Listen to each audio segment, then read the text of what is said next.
Alright guys, welcome back. So this is our final video on rational expressions, and this time we're going to talk about complex fractions. What complex fractions are something like this, where you have a fraction in the numerator and a fraction as the denominator, so it looks kind of complex. So let me remind you how we do this with regular numbers. If you have something like this, the way to get rid of it is take the denominator and multiply by the reciprocal. That makes everything cancel. But you have to do that to the numerator and make sure that it gets distributed to both terms. So if I were actually doing this example, then it would be 10 over 9 minus 5 over 6 is what it would turn into. Now, from here, I can't just subtract these because they don't have common denominators. So now I'd have to get common denominators. I'd have to times this one by 6, both top and bottom, and times this one by 9, both top and bottom. So what would that look like? I'd have 60 over 54 minus 45 over 54. Putting that all together would give me 15 over 54, which reduces to 5 over 18 by dividing both of these by 3, both top and bottom by 3. Okay. So when we do this with rational expressions, there's actually going to be two methods that you can choose from. And I'll keep referring back to the slide to read them to you as we do each method. But I'm going to show you both methods and have you guys try both methods. And then on the very, very last one, you can just pick whichever method is your favorite. So the first method says that we want to write the numerator and denominator as a single fraction.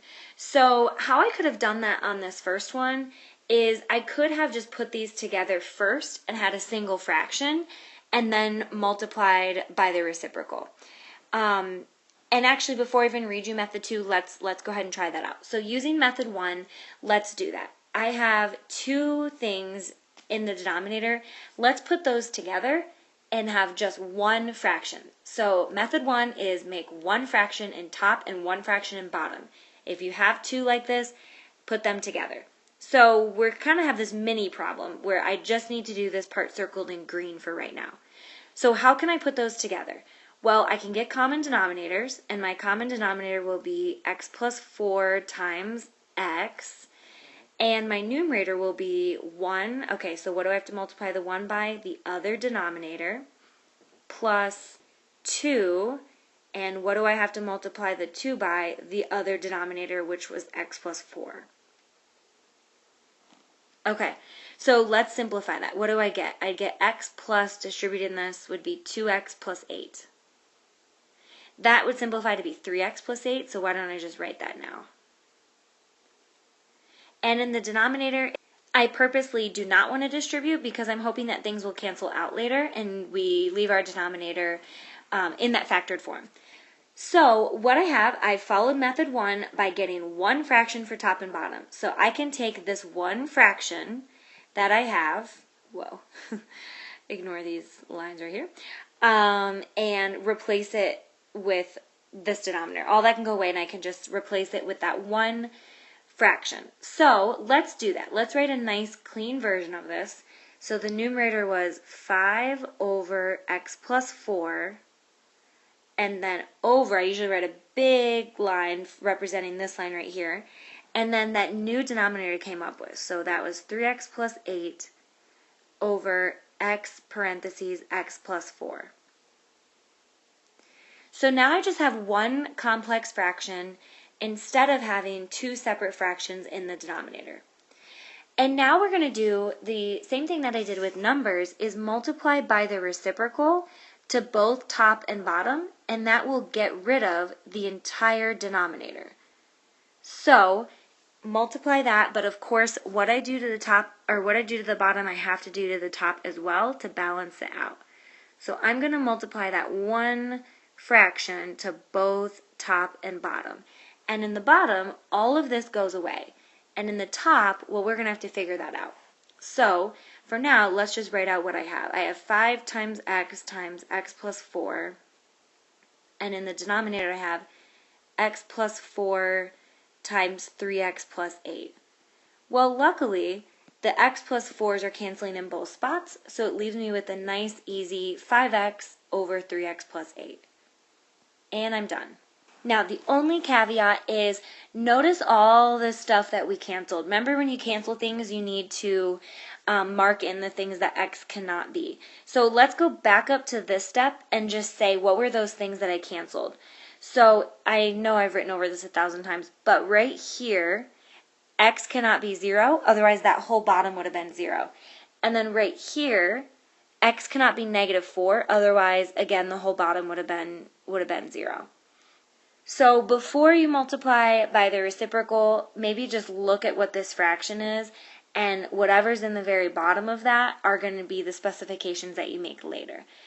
Okay, so nothing crazy, just go back and look at the step where you canceled things and make sure you have those extra restrictions for x. Okay, so that's it. So quick recap is method 1 says put these together and then just multiply by the reciprocal. All right, let's explore method 2. This is the exact same problem. We're going to do it in a different way. Let me recap what method 2 says. Method 2 says you're going to multiply the numerator and denominator, so top and bottom, by the LCD. That stands for least common denominator of every fraction in the numerator and denominator. Okay, so let me give you a quick reminder before we do it what LCD is, least common denominator. When I had fractions like 1/2 plus 1/4, instead of just multiplying these numbers together, just so I don't have to like think things through, right? And that's what we've been doing. I've just been multiplying together, so I would have made it 4/8 over 2/8 if I was just multiplying together the denominators. But that's just a common denominator. But that's not necessarily a least common denominator. A least common denominator is what's the smallest number that you could make both of them. So in this case, it's actually not 8, it would be 4, because 2 goes into 4 and 4 goes into 4. So if I was actually just thinking a little, I could make the number not quite as big. So then it would be 2/4 and 1/4 still. So least common denominator is the denominator that they both go into, but the smallest one. So it's not necessarily just take this bottom and multiply them together. It's what's the smallest one they both go into. Okay, so let's do that example in this one. So I'm looking for the least common denominator in every fraction. So that's this fraction, and this fraction. Well, notice this one and this one have the same denominator, x plus 4. So obviously they both can go into x plus 4. But this denominator is an x, and so x cannot go into x plus 4. They're totally different things. But what if I did just multiply these together? If I did x times x plus 4? Well then, could x plus 4 go into this? Yes, it could. That's one of the terms. X plus 4, again, same thing, and x could go into this as well. So in this case, the least common denominator of all of the fractions was literally just the denominators multiplied by each other. But I think maybe some of you would have just taken all 3 of the denominators and multiplied all of them together, so you would have had an extra x plus 4. When we're saying the least common denominator, I can just write it like this, because I know this definitely goes into this goes into this, and then the x goes into it.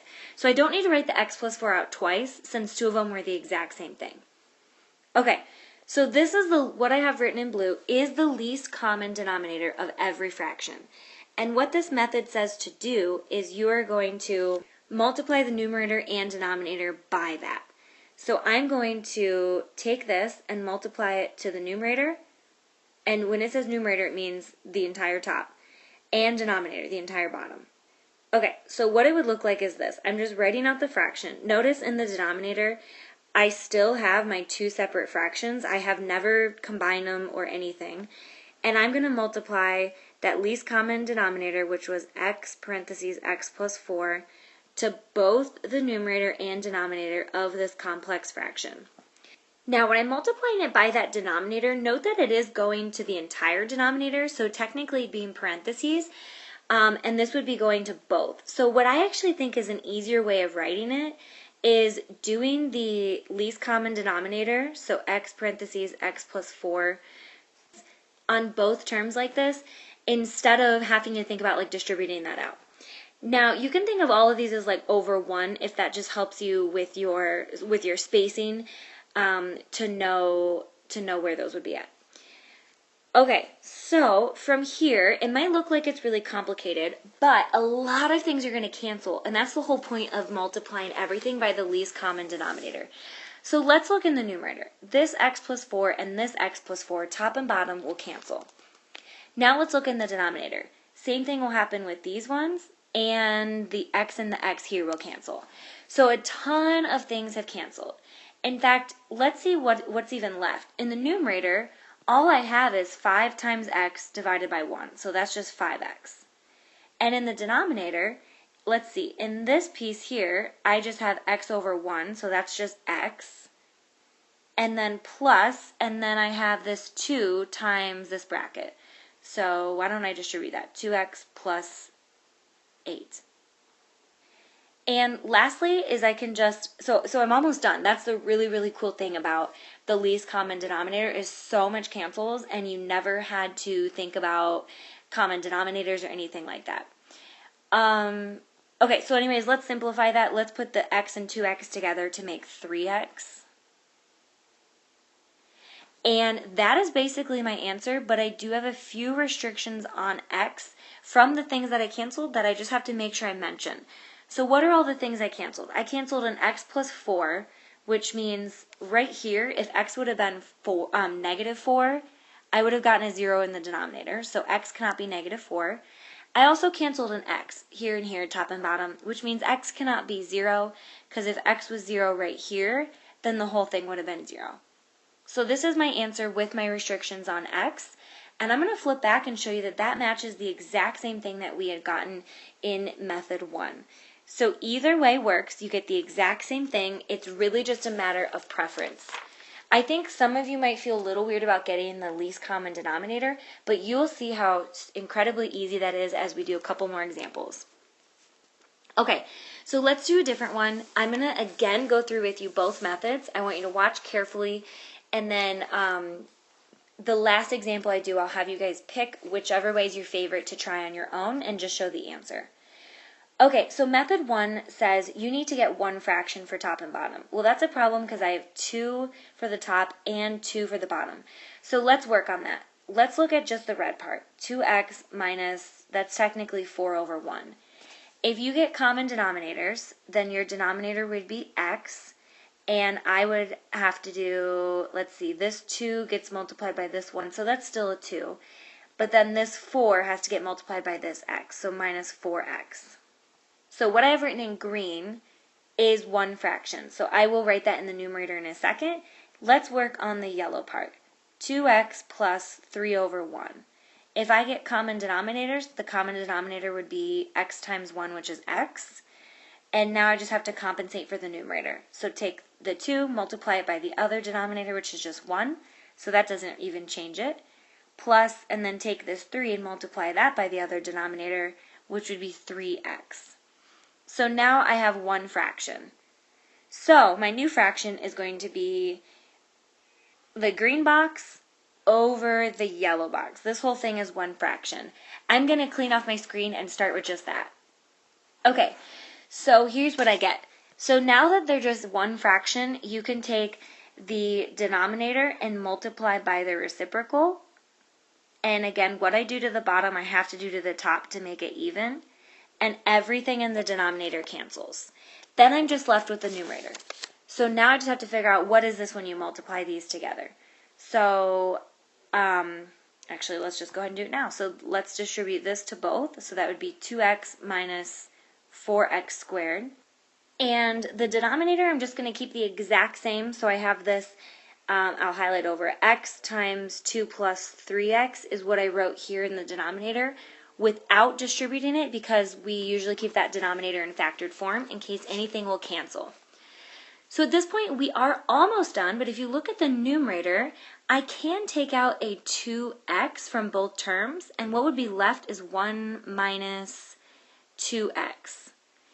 And the reason I would want to do that, well, first of all, you always want to factor out what you can because a lot of things cancel when you can factor. And in fact, if you look, an x and an x will cancel once you do that. So then I'm just left with, and I'm running out of space, so I'll write it up here. In the numerator, you have 2 times 1 minus 2x. And in the denominator, you have 2 plus 3x. Since I had canceled those x's, I will just say that x cannot equal 0 because I had canceled those. So if x was 0, then the denominator would end up being 0. And that's bad because you can't divide by 0.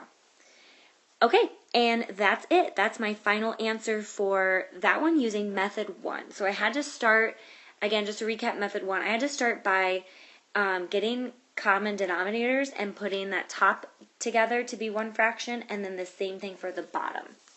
So if you like that method, that's awesome. You can just use method 1 and you don't need to learn method 2. I guess I won't tell you what my opinion is because I don't want to sway you. But I will say this, there are definitely benefits of both. So I wouldn't like instantly pick one right now. I would practice both a little bit, just a couple times until you pick one. All right, let's do method 2. So again, to recap, method 2 says multiply top and bottom by the LCD of every single fraction. Well, the LCD is so easy to figure out on this one. Let's look at every fraction. We have this one, this one, this one, and this one. So 2 over x, okay, actually I really don't even need to write this all out. These two have a bottom of x, and these two have a bottom of 1. Multiply those together, x times 1, and what do you get? X. So now I'm going to multiply every single fraction in top and bottom by x. Here's what that would look like. 2 over x times x. And just to keep it organized, if you want to write x over 1, you can. And then minus, and then I have 4. I can write 4 over 1 if I want, times x. Okay, that's the numerator. Over, and then my denominator, I have 2 over x again, times that by my LCD. And then this time it says plus 3, so 3 over 1. And again, times my LCD, which is x. Okay, and now we'll see a bunch of things cancel off. So if you look in the numerator, this x and this x will cancel. This x and this x will cancel. And so what am I left with? In the numerator, I have 2 minus 4x. And in the denominator, I have 2 plus 3x. And I'm super close to being done, but if you look in the numerator, I can factor out a 2 of both of those, and I'd get 1 minus 2x. Denominator, gonna stay the exact same. And then just think about the things that we canceled. We canceled all of this stuff up here in yellow. We canceled x. That means if x is 0, then your whole thing's gonna be, you're gonna be dividing by 0, which would be a problem. So just make the specification that x cannot be 0, and then this is your answer. I think that was really a quick method to do it. And, well, you know what? Before I go on that tangent, let me show you that matches the exact answer that we got here using method 1. Okay, so I lied. I will tell you my opinion. When I was in high school, method 1 made more sense to me. It felt more like I was doing the right steps mathematically, and it just made a little bit more sense. Method 2 kind of felt like a cool trick that accidentally worked. Now that I am older and just know a little bit more about math, I understand why method 2 works, and it doesn't seem like it's like a trick anymore. It seems more logical to me. So now I prefer method 2 because I think it goes a lot quicker, and when you have really complicated stuff, it makes it really simple, really fast. Whereas method 1 really only works with like high school level stuff. So I prefer method 2 now, but in high school I preferred method 1, so take that with however you want. Either method is fine. Alright, so let's do one last one together. I want you to pause and try this one on your own using whatever method you want, and hit play when you're ready to check your answer. Okay, I am going to jump in and help you out. If you are doing the LCD method, method 2, this is the LCD, x plus 5 and x minus 3. The reason why is because when you look at this, and this denominator, these two are the same, so you only need to count it once, and then just multiply it with the other one. Okay, so if you're doing method 2, you're going to multiply everything by this, and then see what all cancels out. If you're doing method 1, you want to start by getting common denominators and putting these together. Then multiply by the reciprocal. Alright, I promise that's the last thing I'm going to do. Hit play when you're ready to fully check your answer.